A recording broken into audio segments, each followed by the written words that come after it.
Hello friends, I am HK, you are watching exposure HK. Annapurna যোজনায় এখনও বহু মহিলা টাকা পাননি এবং আপনারা যখন আপনাদের অ্যাপ্লিকেশান স্ট্যাটাস চেক করছেন তখন কিন্তু আপনাদের অ্যাপ্লিকেশান স্ট্যাটাসগুলি আন্ডার এনকোয়ারি শো করছে, কিংবা হয়তো অ্যাপ্লিকেশান আন্ডার প্রসেস লেখা রয়েছে এবং সেই অ্যাপ্লিকেশান স্ট্যাটাস কিন্তু বহু দিন ধরে চেঞ্জ হচ্ছে না এবং আপনারা কনফিউজড রয়েছেন যে আপনাদের অ্যাপ্লিকেশানগুলো আদৌ কি অ্যাপ্রুভ হয়েছে বা আপনারা কি আদৌ আর টাকা পাবেন বা টাকা পেলে কবেই বা টাকা পাবেন। তো এই সমস্ত বিষয়গুলো নিয়ে কিন্তু আজকে এই ভিডিওতে আলোচনা করব। আশা করি আজকে এই ভিডিওর পরে আপনাদের সমস্ত ডাউট ক্লিয়ার হয়ে যাবে, তাই আপনাদের অনুরোধ ভিডিওটি আপনারা প্রথম থেকে শেষ পর্যন্ত প্রত্যেকটা পয়েন্ট দেখতে থাকুন। তো এই জুলাই মাসে প্রায় 1,30,00,000 মহিলার ব্যাংক অ্যাকাউন্টে অলরেডি টাকা কিন্তু ঢুকে গেছে এবং অনেক মহিলা কিন্তু এখন অবধি টাকা পাননি। তার কারণ অনেক মহিলার ফর্মগুলো কিন্তু আগে রিজেক্ট করে দেওয়া হয়েছিল। তো যাদের রিজেক্ট করে দেওয়া হয়েছিল বিভিন্ন কারণবশত হয়তো, তো সেই সমস্ত ফর্মগুলো আবার কিন্তু রিভেরিফিকেশনের জন্য অর্থাৎ আবার এনকোয়ারি করার জন্য কিন্তু সরকারের তরফ থেকে নির্দেশিকা আসে যে আবার সেই সমস্ত ফর্মগুলো দেখা যাবে যে তারা সত্যি যোগ্য রয়েছেন কিনা বা কোনো কারণবশত তাদের যে ফর্মগুলো সেগুলো রিজেক্ট হয়েছে কিনা বা কোনো ভুলভ্রান্তি রয়েছে কিনা। তো সেই মতো কিন্তু রিভেরিফিকেশন আবার শুরু হয়। তো যে সমস্ত ফর্মগুলো রিজেক্ট হয়ে গেছিলো তাই তাদের ফর্মগুলো আবার এখন আপনার অ্যাপ্লিকেশন স্ট্যাটাস চেক করলে দেখতে পাবেন যে আন্ডার এনকোয়ারি কিন্তু শো করছে। তো এই আন্ডার এনকোয়ারি লেখা রয়েছে কিংবা হয়তো অনেকের আন্ডার প্রসেসও লেখা রয়েছে। তো আপনারা সিটিজেন পোর্টালে যখন চেক করছেন তখন দেখতে পাবেন যে আপনাদের সেই অ্যাপ্লিকেশান স্ট্যাটাস কিন্তু আন্ডার প্রসেস বা আন্ডার এনকোয়ারি লেখা রয়েছে এবং সেই যে স্ট্যাটাস সেটা কিন্তু বহুদিন ধরেই কিন্তু একই স্ট্যাটাস লেখা রয়েছে এবং সেটা কিন্তু কিছুতেই চেঞ্জ হচ্ছে না। এমনকি অনেক বাড়িতেই কিন্তু অলরেডি ভেরিফিকেশনও কিন্তু হয়ে গেছে। অনেক বাড়ি বাড়ি কিন্তু এনকোয়ারি অফিসাররা এসছেন কিংবা হয়তো ফোন কলের মাধ্যমে হয়তো ভেরিফিকেশন হয়েছে কিংবা হয়তো অফিসে বসেই সরকারি আধিকারিকরা আপনাদের ভেরিফিকেশন করে দিয়েছেন। কিন্তু তা সত্ত্বেও আপনারা এখন যদি স্ট্যাটাস চেক করেন তো আপনারা দেখতে পাবেন যে সেখানে ওই অ্যাপ্লিকেশন আন্ডার প্রসেস বা আন্ডার এনকোয়ারি কিন্তু লেখা রয়েছে এবং সেই স্ট্যাটাস কিন্তু কিছুতেই চেঞ্জ হচ্ছে না। তার ফলেই কিন্তু আরও আপনারা বিভ্রান্তি হচ্ছেন। তো দেখুন, আপনারা যদি আপনাদের সিটিজেন পোর্টাল থেকে চেক করেন তো সেক্ষেত্রে দেখতে পাবেন যে স্ট্যাটাস চেঞ্জ হচ্ছে না। তার কারণ সেই সিটিজেন পোর্টালে কিন্তু এখন অবধি নতুন ডেটা সিঙ্ক হয়নি অর্থাৎ আপডেট হয়নি, তাই পুরাতন যে স্ট্যাটাস সেটাই কিন্তু শো করছে। কিন্তু যদি সরকারি যে পোর্টাল রয়েছে বা সরকারি আধিকারিকরা যারা রয়েছেন তাদের অফিসিয়াল যে লগ ইন রয়েছে সেই লগ ইন আইডি দিয়ে তারা যদি লগ ইন করছেন তাহলে আপনাদের যে অ্যাপ্লিকেশান আইডি বা মোবাইল নাম্বার দিয়ে তারা যখন চেক করছেন তখন কিন্তু তারা দেখতে পাচ্ছেন যে আপনাদের অ্যাপ্লিকেশান অ্যাপ্রুভ হয়েছে নাকি ফাইনাল রিজেক্ট হয়েছে সেটা কিন্তু তারা দেখতে পাচ্ছেন। তো সেক্ষেত্রে আপনারা কিভাবে জানবেন যে আপনাদের আসল স্ট্যাটাস কী রয়েছে, বর্তমানে আপনাদের অ্যাপ্লিকেশান স্ট্যাটাস চেঞ্জ হয়েছে কিনা বা আপনাদের অ্যাপ্লিকেশান স্ট্যাটাস সেটা রিজেক্ট হয়েছে কিনা বা অ্যাপ্রুভ হয়েছে কিনা। তো সেক্ষেত্রে আপনারা আপনাদের অ্যাপ্লিকেশান আইডি নিয়ে নিন বা আপনাদের যে মোবাইল নাম্বার দিয়ে আপনারা অ্যাপ্লিকেশান করেছিলেন সেই মোবাইল নাম্বারটি নিয়ে নিন।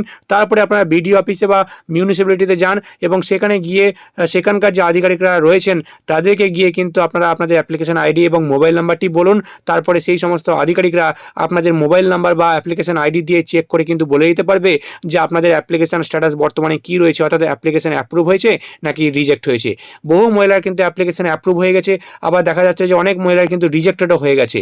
তো তাহলে এখন প্রশ্ন হচ্ছে যে কারা টাকা পাবেন। তো সেক্ষেত্রে দেখুন, ভেরিফিকেশান যাদের কমপ্লিট হয়ে গেছে তো সেক্ষেত্রে যাদের অ্যাপ্রুভ হয়ে গেছে তারাই কিন্তু টাকা পাবেন, অর্থাৎ আপনার আবেদন যদি সঠিক দেওয়া থাকে বা আপনি যদি সত্যি যোগ্য হয়ে থাকেন তো সেক্ষেত্রে কিন্তু আপনি অন্নপূর্ণা যোজনার আর্থিক সুবিধা পাবেন অ্যাপ্রুভ হয়ে গেলেই।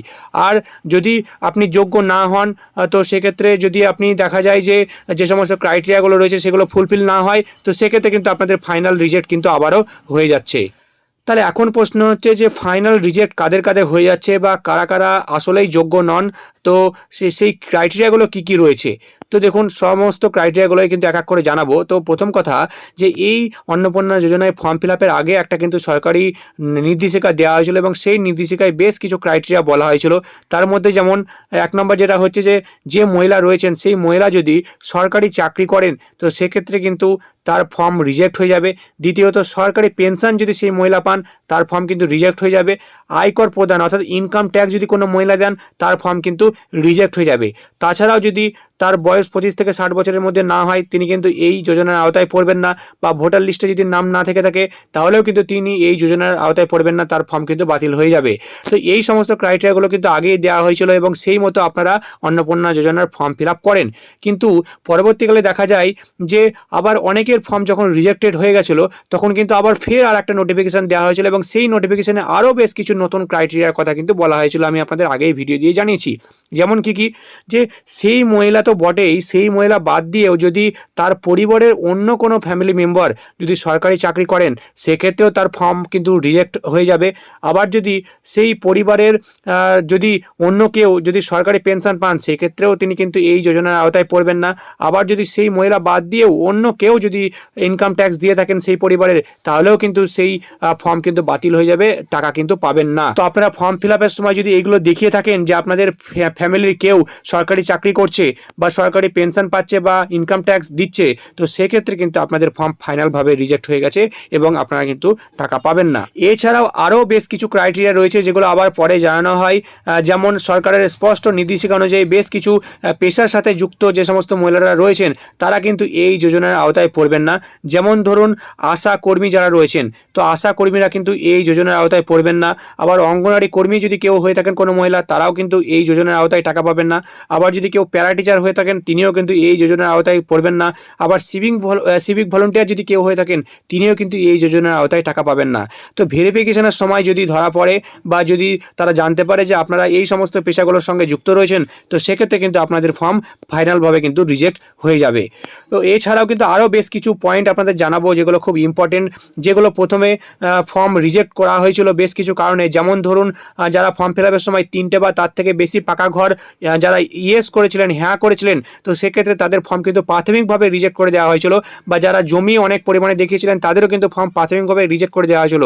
কিন্তু পরবর্তীকালে আবার সরকারের তরফ থেকে নতুন নির্দেশিকা দিয়ে জানানো হয় যে এই সমস্ত কারণের জন্য কিন্তু ফর্ম রিজেক্ট হয়।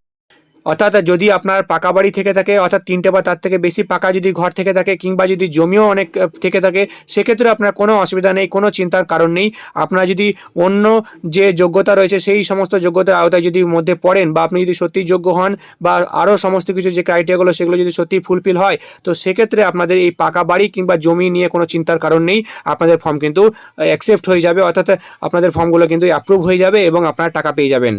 তো আপনারা বুঝতে পারলেন, যাদের যাদের অ্যাপ্রুভ হয়েছে তারা টাকা পেয়ে যাবেন, যাদের যাদের ফাইনাল রিজেক্ট হয়ে গেছে তারা কিন্তু আর টাকা পাবেন না। এবং কিভাবে আপনারা বুঝতে পারবেন যে আপনাদের অ্যাপ্রুভ হয়েছে কিনা সেটাও কিন্তু আপনাদের জানালাম, বা কাদের কাদের অ্যাপ্রুভ হচ্ছে কাদের কাদের রিজেক্ট হচ্ছে সেটাও কিন্তু আপনাদের জানালাম। তাহলে এখন প্রশ্ন হচ্ছে যে আপনারা কবে টাকা পাবেন। তো দেখুন, এই নিয়ে সরকারের তরফ থেকে কোনো স্পষ্ট নির্দিষ্ট কোনো তারিখ ঘোষণা করা হয়নি।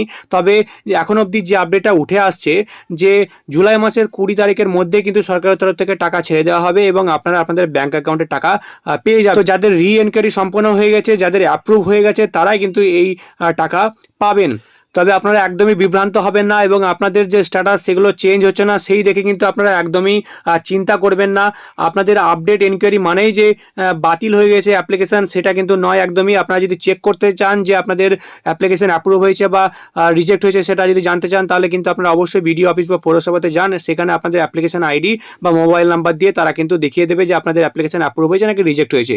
যদি অ্যাপ্রুভ হয়ে থাকে তাহলে কিন্তু আপনারা শীঘ্রই আপনাদের ব্যাঙ্ক অ্যাকাউন্টে টাকা পেয়ে যাবেন। তো আশা করি আপনাদের বোঝাতে পেরেছি সম্পূর্ণ বিষয়টা। যদি ভালো লেগে থাকে ভিডিওটি, তাহলে অবশ্যই একটা লাইক করবেন, সবাইকে বেশি বেশি করে ভিডিওটি শেয়ার করে জানিয়ে দিন ব্যাপারটা। আর এই চ্যানেলে নতুন হলে অবশ্যই চ্যানেলটাকে সাবস্ক্রাইব করতে ভুলবেন না। আবার আসছি আর একটা নতুন বড় আপডেট নিয়ে।